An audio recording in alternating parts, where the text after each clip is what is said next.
अस्सलाम वालेकुम स्टूडेंट्स। कि जावास्क्रिप्ट का जो कोड है वो हम तीन जगहों पे इस्तेमाल कर सकते हैं। एक तो टैग के अंदर जो HTML के टैग्स हैं, जैसे बॉडी का एक टैग है, जैसे H1 का टैग है। तो इन एलिमेंट्स के अंदर जो है हम क्या कर सकते हैं, हम जावास्क्रिप्ट का कोड लिख सकते हैं। तो इसको कहते हैं इनलाइन जावास्क्रिप्ट। फिर अगर हम जावास्क्रिप्ट का कोड अगर जावास्क्रिप्ट के मतलब के पेज के अंदर ही लिखें, ठीक है, किसी एक जगह पे या दो जगह पे, तो वो क्या कहलाता है कि वो हमने किस जगह पे लिखा है। एक इनलाइन है और एक पेज के अंदर है, ठीक है। और तीसरा जो है हमने किस जगह पे लिखना है, एक एक्सटर्नल फाइल लगा के वो जावास्क्रिप्ट का कोड इंक्लूड करना होता है। तो इससे पहले वाले लेक्चर में ये तीनों चीज़ें बता चुका हूँ।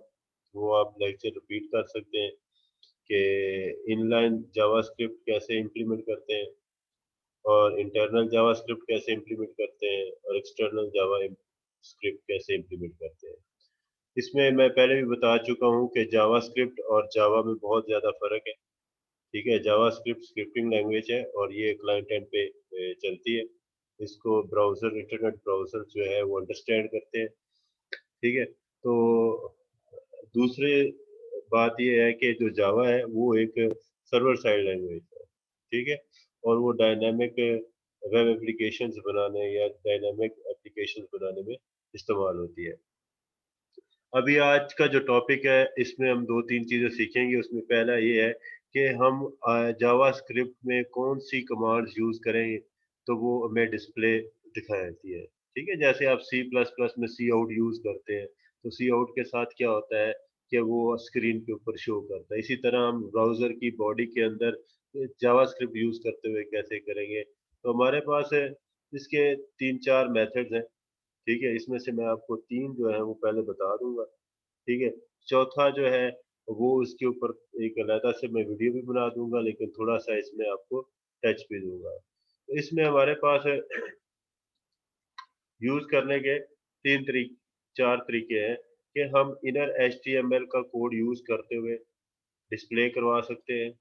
हम डॉक्यूमेंट डॉट राइट का कोड यूज करते हुए कर सकते हैं। हम विंडोज डॉट अलर्ट, इसमें विंडोज नहीं है, विंडो, ठीक है, विंडो डॉट अलर्ट। फिर हम कंसोल डॉट लॉग यूज करते हुए डिस्प्ले यहाँ पे दिखा सकते हैं। और ये जो पहले तीन है ये HTML में हम शो करते हैं, और ये अलर्ट बॉक्स है, ठीक है। और तीसरा जो है ब्राउजर के कंसोल में हम ये शो करते हैं आउटपुट, ठीक है। तो जावास्क्रिप्ट में डेटा को डिस्प्ले करने के लिए हमारे पास ये चार मेथड है। HTML के अंदर HTML आउटपुट देनी है तो फिर हम ये वाले दो इस्तेमाल करेंगे। और विंडोज डॉट अलर्ट जो है ये अलर्ट करने के लिए, और ब्राउजर कंसोल जो है ना वो यूज करते हैं, ठीक है। वो उसके लिए हम कंसोल डॉट लॉग इस्तेमाल कर रहे होते हैं। अभी इसकी जो है एग्जांपल जो है वो मैं आपको बता देता हूँ।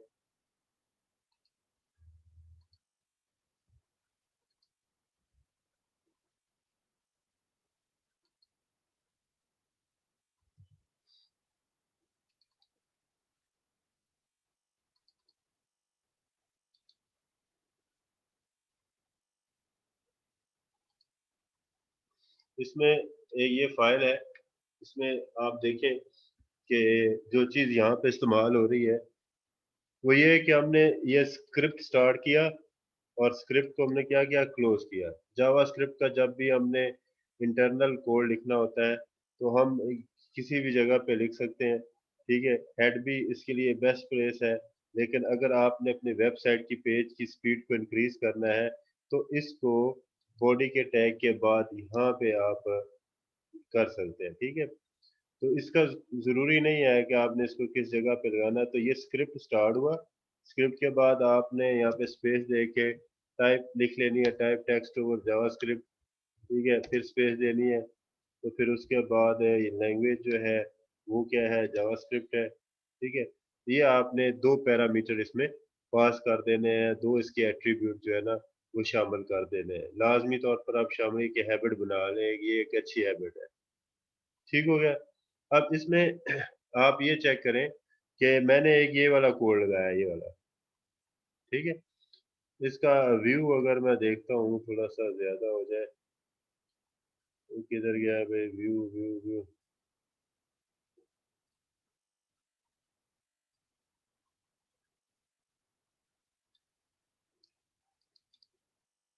व्यू काम नहीं कर रहा भाई।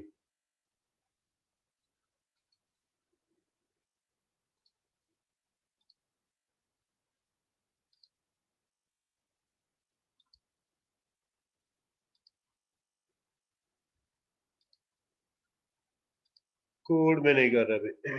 चलें।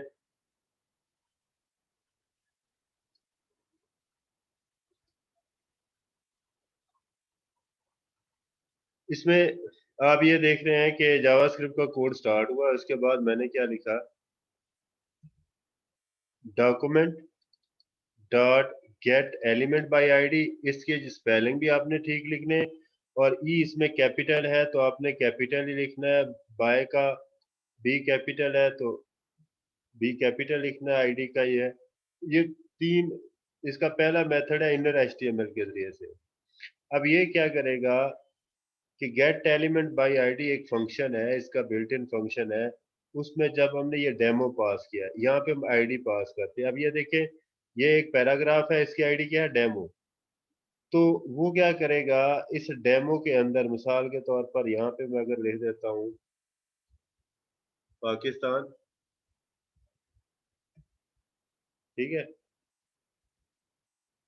आप चाहते हैं कि अभी पाकिस्तान की जगह पे 5+6 कितना आ जाए, 11, या यहाँ पे हम ऐसे लिख लेते हैं 14 अगस्त 1947, ये वाला लिखा आ जाए। हालांकि आप देखने के पैराग्राफ के अंदर क्या लिखा हुआ है, पाकिस्तान। नजर इसको पाकिस्तान ही आना चाहिए, लेकिन ये थोड़ी देर के लिए पाकिस्तान नजर आएगा, फिर उसके बाद जैसे ये वाला कोड 12 नंबर लाइन पे पहुंचेगा, ये क्या करेगा, इस आईडी को सर्च करेगा, इस आईडी को, ये वाली आईडी मिल गई, इसका इनर एचटीएमएल लेगा, ठीक है, और उसको ओवरराइड कर देगा इससे। तो ये वाली वैल्यू इसके इनर एचटीएमएल को ओवरराइड कर देगी, ठीक है। तो अभी हम इसको चेक करते हैं। ये देखिए, तो ये यहाँ पे क्या आ गया है,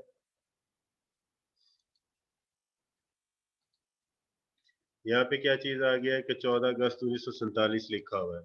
अगर मैं इसका व्यू सोर्स करता हूँ, व्यू सोर्स करता हूँ, तो यहाँ पे पाकिस्तान ही लिखा हुआ है, ठीक है।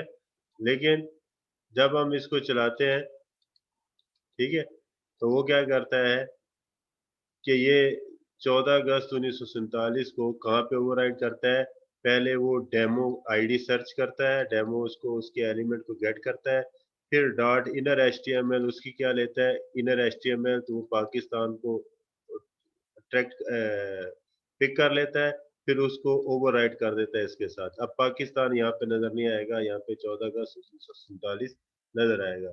और अगर आप ये चाहते हैं कि मैं इसकी वैल्यूज को गेट करूं, ठीक है, तो आप इसकी वैल्यूज गेट कर सकते हैं इनर एचटीएमएल, और इसको किसी वेरिएबल के अंदर आ जाए, ये वेरिएबल एबीसी। तो ये उठा के वेरिएबल एबीसी में रखेगा। अब इसी को अगर आपने अलर्ट करना है, तो ये देखें, यहाँ पे लिखें एबीसी, तो पैराग्राफ के अंदर जो कुछ भी लिखा होगा वो नजर आ जाएगा उसको। तो देखिए ये पाकिस्तान लिखा हुआ है, वो क्या करता है, पाकिस्तान को क्या कह रहा है, पाकिस्तान को डिस्प्ले कर रहा है अलर्ट के अंदर। और वो पाकिस्तान कहाँ से उठाता है, यहाँ से। अगर यहाँ पे मैं पाकिस्तान केम इनटू बीइंग, ठीक है, ऑन 14 अगस्त 1947 लिख देता हूँ, तो अब ये पूरे को इसी को ग्रैब करेगा और ये इसमें शो करेगा। ठीक है। तो ये जो गेट एलिमेंट डॉट आईडी है, ठीक है, तो ये आईडी की बेस पे उसकी इनर एचटीएमएल को पिक करेगा और उसको वेरिएबल में स्टोर कर देगा। और अगर आप इससे पहले ऐसे लिख देते हैं, ठीक है, तो इसको एम्प्टी लिख दें यहाँ पे, तो जहाँ पे ये लिखा हुआ है पाकिस्तान का ये सारा है, तो इसको क्या करेगा वो खत्म कर देगा यहाँ से। अब ये वाला लिखा हुआ नजर नहीं आएगा, बल्कि क्या लिखा हुआ नजर आएगा, एम्प्टी लिखा हुआ नजर आएगा। अब इसको मैं रिफ्रेश करता हूँ, तो यहाँ पे एम्प्टी लिखा हुआ नजर आया।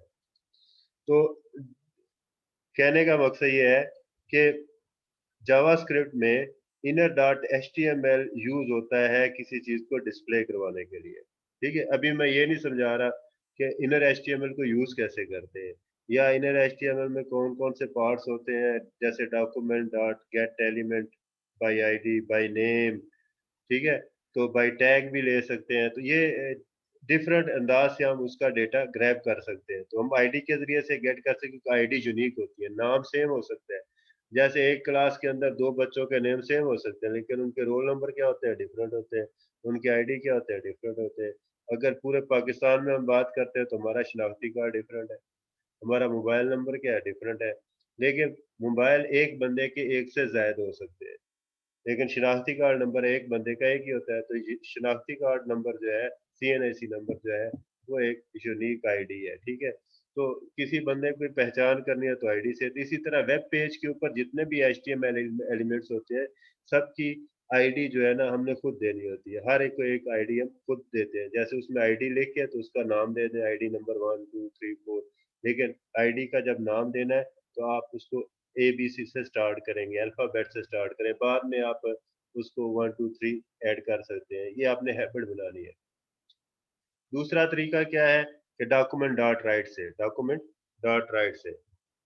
अब डॉक्यूमेंट डॉट राइट से कैसे होगा कि इसको मैं कमेंट्स कर देता हूँ। ये डॉक्यूमेंट डॉट राइट है। 5 + 6 कितना होता है, 11। तो ये यहाँ पे क्या करेगा, 11 को डिस्प्ले करेगा। ये ऊपर वाला मैं खत्म भी कर दूँ तो कोई मसला नहीं। ठीक है, इसको कमिट्स कर देते हैं, अप्लाई एचटीएमएल कमिट्स। तो ये इसको एचटीएमएल कमिट्स लग गए। इसको मैं सेव किया, मैंने सेव करने के बाद मैंने इसी पेज को रिफ्रेश किया जो ब्राउजर में हुआ, तो ये यहाँ पे क्या लिखा आ गया, 11। इसको जब देखेंगे तो ये 5 + 6 जो है, ये असल में राइट कर रहा है यहाँ पे। जिस जगह पे ये 16 नंबर लाइन पे है, तो इसको फिर क्या करेगा, ऊपर स्पेस खाली उसको नजर आएगी तो वो एडजस्ट करेगा और यहाँ पे क्या ले देगा, 11। यहाँ पे आप कुछ भी लिख सकते हैं, डॉक्यूमेंट डॉट राइट में आप कोई भी वैल्यू लिख सकते हैं। जैसे यहाँ पे आप HTML भी इसमें शामिल कर सकते हैं। जैसे H1 जो है, H1 टैग लगाया मैंने यहाँ पे, ठीक है, हेलो पाकिस्तान,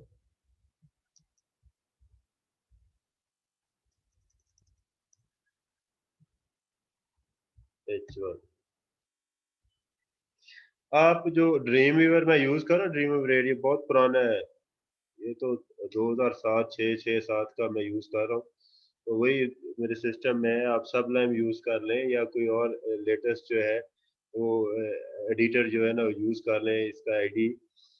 तो इस पे कैद कोई नहीं है, आप जैसे मर्जी यूज कर रहे हैं। चाहे टेक्स्ट फाइल के अंदर ही आप कोड लिख लें, कोई इशू कोई नहीं है। ठीक है, लेकिन जिसके ज्यादा फीचर होंगे आप वो यूज करें।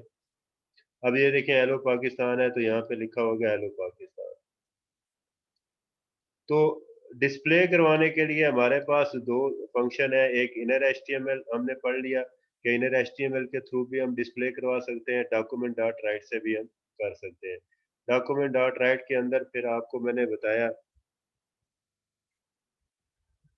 कि डॉक्यूमेंट डॉट राइट में इसके अंदर हम डबल कोट्स के अंदर एचटीएमएल भी ऐड कर सकते हैं।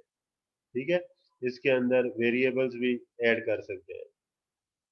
अच्छा, इसके बाद तीसरा है अलर्ट का। तीसरा क्या है, अलर्ट। अलर्ट भी, अलर्ट के जरिए से भी हम क्या कर सकते हैं, ये डिस्प्ले करा सकते हैं। लेकिन इसके अंदर हम HTML जो है ना एज से इस तरह नहीं कर सकते, जबकि डॉक्यूमेंट डॉट राइट में हम HTML प्रेजेंट कर सकते हैं।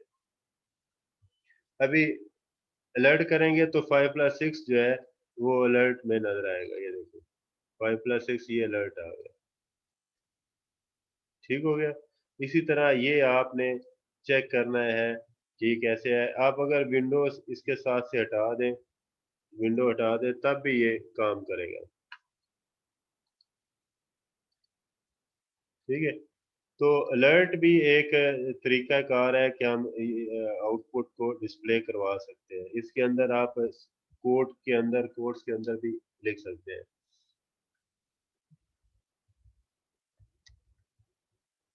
इसी को मैं कॉपी कर लेते हैं इसमें, लेकिन HTML नहीं आएगी। ठीक है। डॉक्यूमेंट डॉट राइट में HTML आ जाती है, अलर्ट के अंदर HTML नहीं आती। ठीक है, ये मैं इसलिए डिस्प्ले करवा रहा हूँ ताकि आपको समझ लग जाए कि इसमें नहीं आएगी। ये सेम एज इट इज इसको डिस्प्ले करवा देता है, जबकि डॉक्यूमेंट डॉट राइट में वो HTML को शो करवाता है। उसकी जो HTML की जो आउटपुट है वो शो करेगा। H1 है तो H1 में उसको शो करेगा कैपिटल करके, लेकिन अलर्ट के अंदर नहीं है। ठीक है। फिर इसके बाद है कंसोल। ठीक है। कंसोल का मैं आपको बता दूं,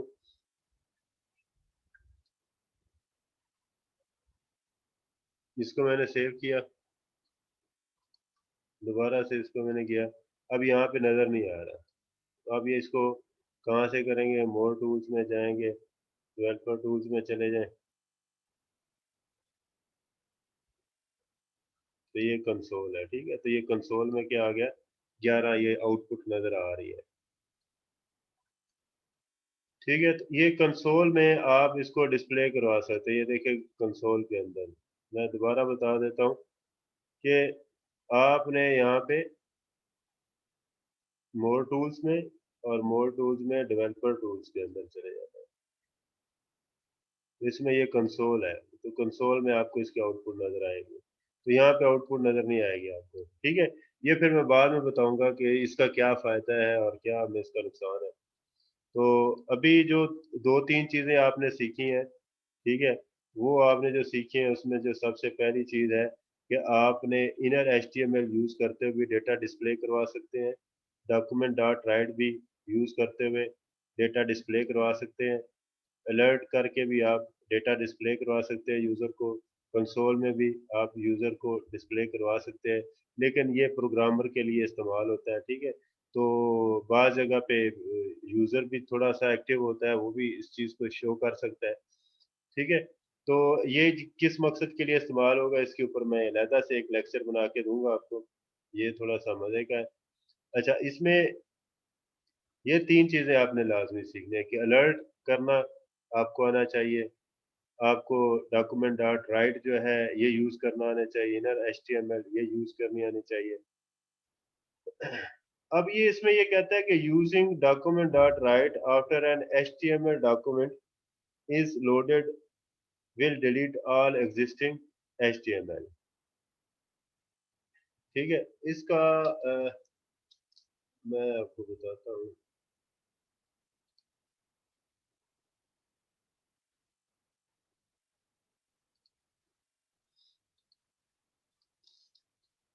इसकी एक एग्जांपल मैंने W3 स्कूल्स पे चेक की है। ये आउटपुट है।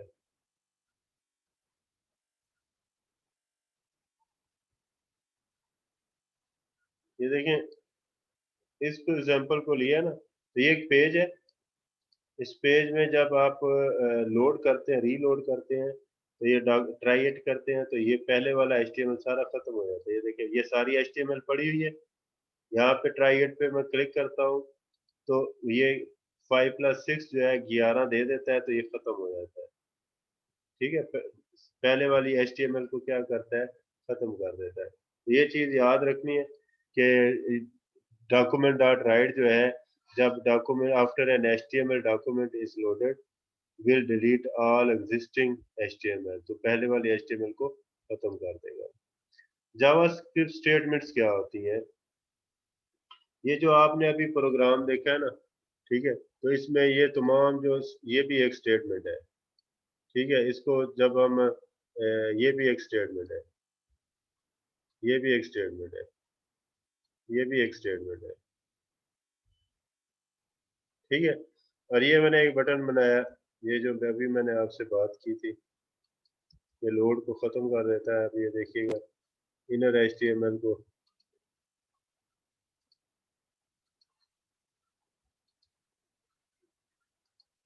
ठीक है। तो वो जब भी हम यूज़ करते हैं, लोड होता है और it document dot right use करते हैं, लोड होने के बाद वो पहले वाली तमाम एचटीएमएल को ख़त्म कर देता है। ये मैं आपको बता चुका हूँ। अगर आपने प्रिंट लेना है तो प्रिंट की बहुत आसान सी कमांड है।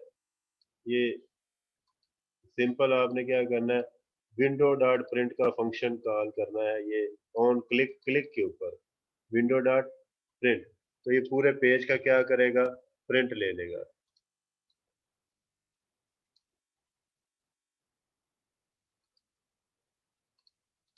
ये मैंने कमिट्स कर दिया ताकि ये वाला पेज, ये प्रिंट दिस पेज, ये पूरे पेज का डिस्प्ले आ जाएगा, ठीक है। तो आप इसको पेज को प्रिंट कर सकते हैं।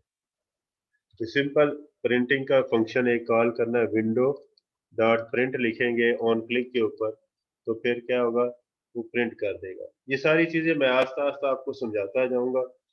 लेकिन अभी जो ये लेक्चर जो है वो लेक्चर किस चीज़ के रिलेटेड है, कि पहले वाला जो था कि जावास्क्रिप्ट में आप डिस्प्ले डेटा को डिस्प्ले करने के ये सारे तरीके सीख रहे हैं। उसमें एक प्रिंट के ज़रिए से भी हम डेटा को, जो ऑलरेडी डिस्प्ले डेटा होता है उसका प्रिंट लेने के लिए विंडो डॉट प्रिंट यूज़ करते हैं।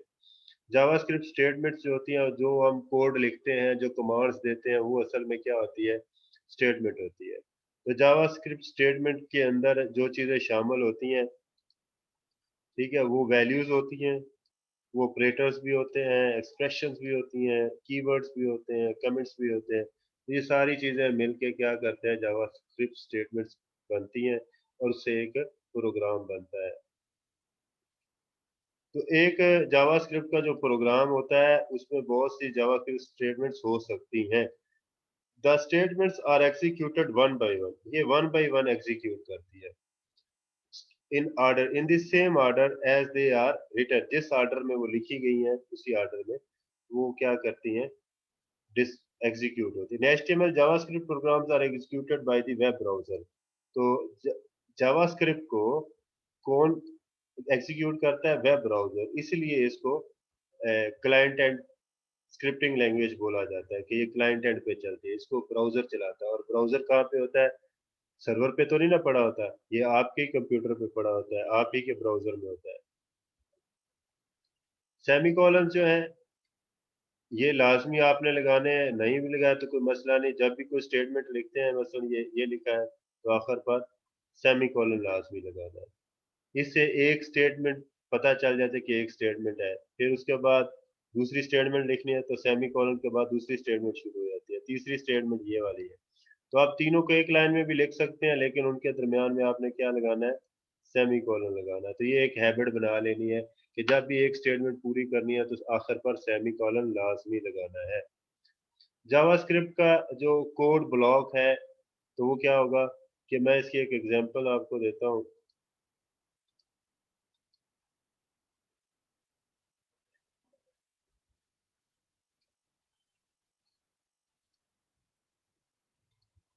मिसाल के तौर पर ये दो स्टेटमेंट्स हमने लिखी, ठीक है। तो ये बारी बारी डिस्प्ले हम, मैं चाहता हूँ कि जब तक कोई बटन ना क्लिक हो तब तक ये डिस्प्ले होना। मिसाल के तौर पर अगर मैं यहाँ से इसको खत्म कर देता हूँ,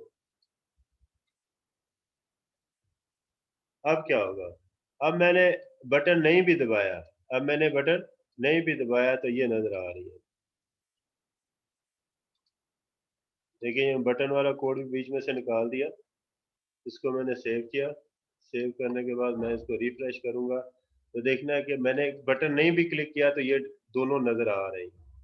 मैं चाहता हूँ कि जब तक मैं बटन प्रेस ना करूं तब तक ये कोड जो है ये डिस्प्ले ना, या ये जो कोड की सीरीज है, ब्लॉक है, चाहे 10 स्टेटमेंट्स हैं, 2 हैं, 50 हैं, तो ये डिस्प्ले ना।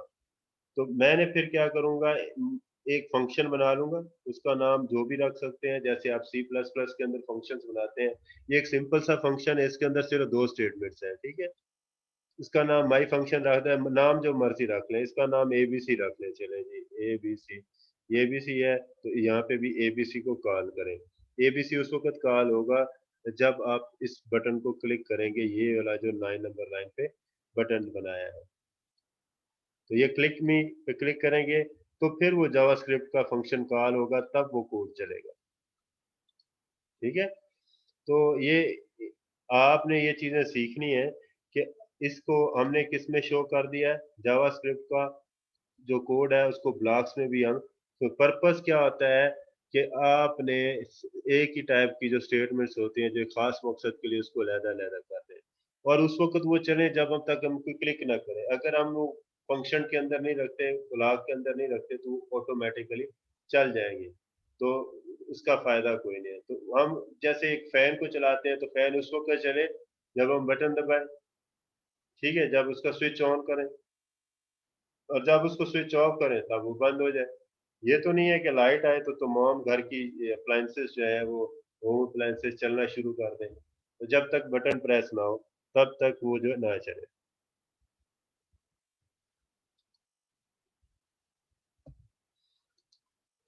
अच्छा, अभी आज का लेक्चर यहाँ तक था जिसमें जो हमने जो चीजें सीखी हैं, जो चीजें हमने सीखी हैं इसमें वो मैं थोड़ी सी रिवाइज कर देता हूँ। एक तो हमने डिस्प्ले करना सीखा कि कितने तरीकों से डिस्प्ले होता है, इनर एचटीएमएल से, डॉक्यूमेंट डॉट राइट से, विंडो अलर्ट से और कंसोल डॉट लॉग से। फिर हमने जावास्क्रिप्ट स्टेटमेंट्स के बारे में पढ़ा, स्टेटमेंट्स क्या होती हैं। जो प्रोग्राम होता है उसमें बहुत सारी स्टेटमेंट्स होती हैं, ठीक है, और वो स्टेटमेंट्स के कितने हिस्से हैं, वैल्यूज भी हो सकती हैं, ऑपरेटर्स हो सकते हैं, एक्सप्रेशंस उसमें शामिल हो सकती हैं, कीवर्ड शामिल हो सकते हैं, कमेंट शामिल हो सकते हैं, ठीक है, तो इनका मजमूआ होता है। तो ये एक ही तरतीब से चलती हैं और इसको चलाने के लिए ब्राउज़र ही काफ़ी है, ठीक है? और सेमीकोलंस लगाना लाज़मी है, आपने ये एक अपनी हैबिट बना लेनी है। ना भी लगाएँ इश्यू कोई नहीं है, लेकिन हैबिट बनानी है, अच्छा डेवलपर, अच्छा प्रोग्रामर जो है वो लाज़मी यूज़ करता है। फिर कोड ब्लॉक्स को, जावास्क्रिप्ट का जो कोड है उसके ब्लॉक्स बनाना सीखे हमने, ठीक है? ये आज के लेक्चर में आपने इसको रिवाइज़ करना है। इससे पिछले वाला जो लेक्चर है जिसमें मैंने आपको बताया था कि जावास्क्रिप्ट को कितने तरीकों से इम्प्लीमेंट किया जा सकता है, इनलाइन है, ठीक है, इन पेज है और एक्सटर्नल है। तीनों तरीकों से आप उसको डिस्प्ले कर सकते हैं।